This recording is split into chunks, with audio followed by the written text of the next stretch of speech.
Hey, real life trading family, here in San Tropez, California, with a really special video and update just for you. Love you tons.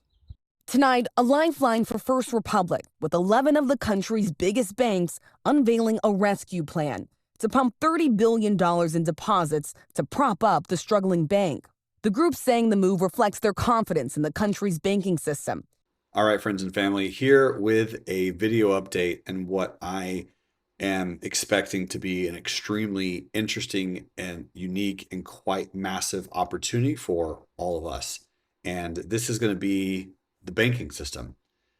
First and foremost, this will be a little bit of a longer video, so don't expect it to be 2 or 3 minutes long. I don't think I can cover all that I want to in 2 or 3 minutes, but if you take time to watch this video, I do assure you that it'll be financially worth your time to do so. First and foremost, I want to come up with a collaboration / correlation that I think is extremely unique. So I happen to be in California right now when this is happening. And this is a Californian bank. What I want to do is pop over to PCG, Pacific Gas Company. Now, the reason I'm doing this is because what you'll notice is the most recent California debacle that took place from a stock perspective was this electric company. It's been around since, forever. And they had a huge drop in 2019. And that huge drop, very often with huge volume like this, is followed by some type of typical rally. Now, if I come over here on a monthly chart and look at this volume, 1.8 billion, it was down from 13 to $5 range, and it had dropped 70% or approximately 93%. So that's fascinating to me because you had huge volume. And there was a lot of, if you remember in 2019, there was a lot of individuals, companies, banks, people coming together talking about Pacific Gas and Electric going to go to zero, and they had wildfires and had all the issues. But the state and federal levels kind of came in to make sure that that didn't totally happen. And then there was some trading opportunities, right? So let's just say the very next week, essentially, going from 13 to 18, or which is $5-6 a share. Now this is on a monthly chart, of course, but if we kind of progress here, you can see like that just natural movement that happens after a drop of this magnitude. People do take advantage of it. The stock runs and then it slowly pitters back down, and then bounces again. And we saw that with Pacific Gas. And I think that's interesting that this is also a California company that this occurred to. Now, if I go look at a very non-related event, Norwegian Cruise Lines during COVID with its monumental drop, huge drop. And again, very similar pattern occurred. Massive drop, we slowly trade up and we rolled back down. But there was a lot of trading opportunities in this range, which was about a year worth of time. And this move team was about 256% over the course of that year. Pacific Gas and Electric, which you'll notice right here is, towards, I won't even say the exact bottom. Let's just say this chunk in the middle was a 100% move.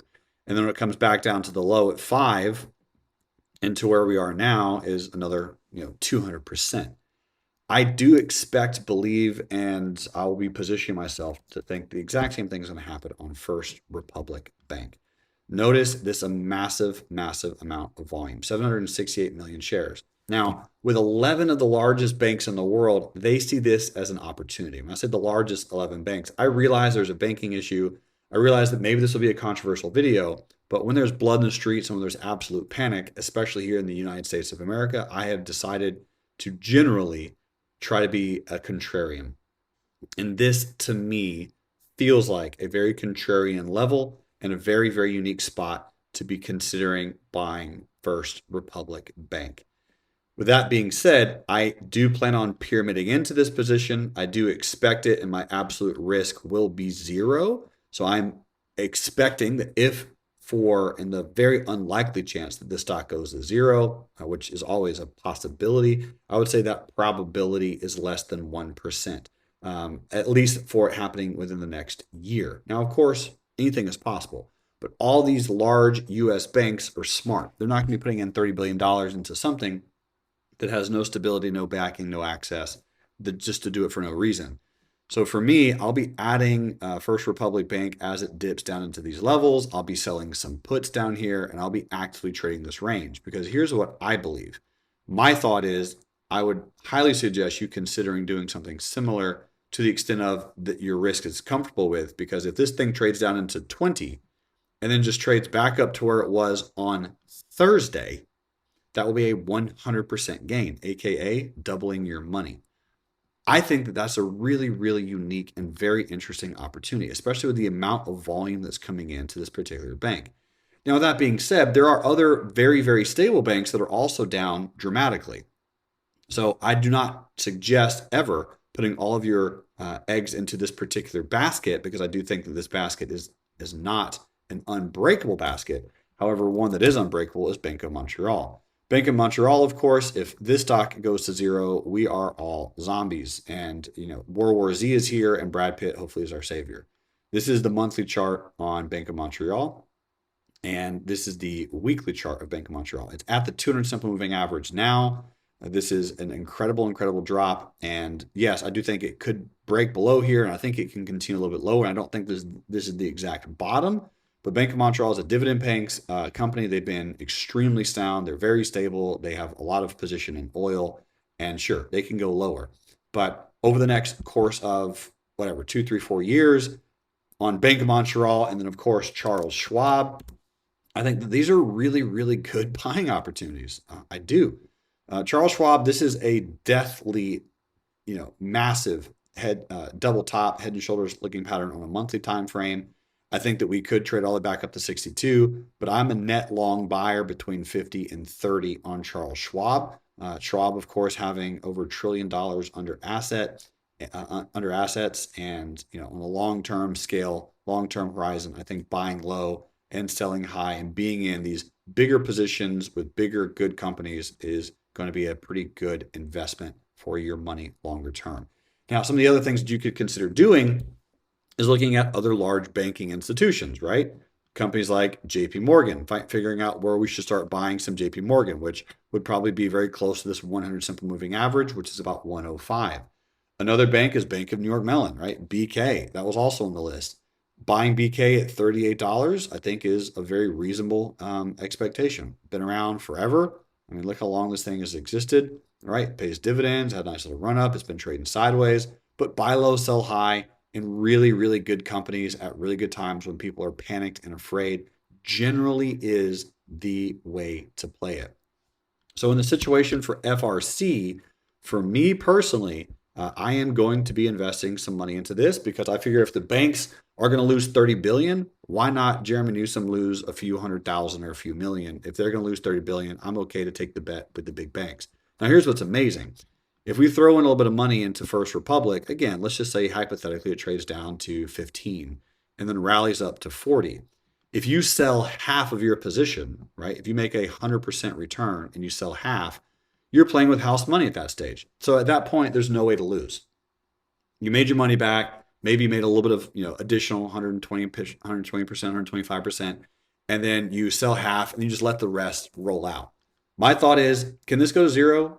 Guys, sure, why not, right? It's in the realm of possibilities. I think it's just extremely unlikely that all the largest banks in the country would all come together in unison so quickly and put $30 billion into a California bank, doing the exact same thing that a lot of the electric companies and the state and the federal levels did for Pacific.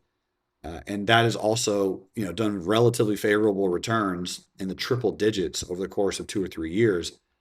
Team, I think this is a fantastic, fantastic opportunity. And I hope that that's the way this comes across. I know my risk. I hope you know your risk as well. This is just simply the math of the game. I'm basing on my risk. This could go to zero. This could have a reverse split. There's all kinds of challenges that could happen with this. But I'm going to be betting on America. I'm going to bet on, Silicon Valley Bank. That sucked. I didn't have any position in that. And for those who did, I'm really sorry.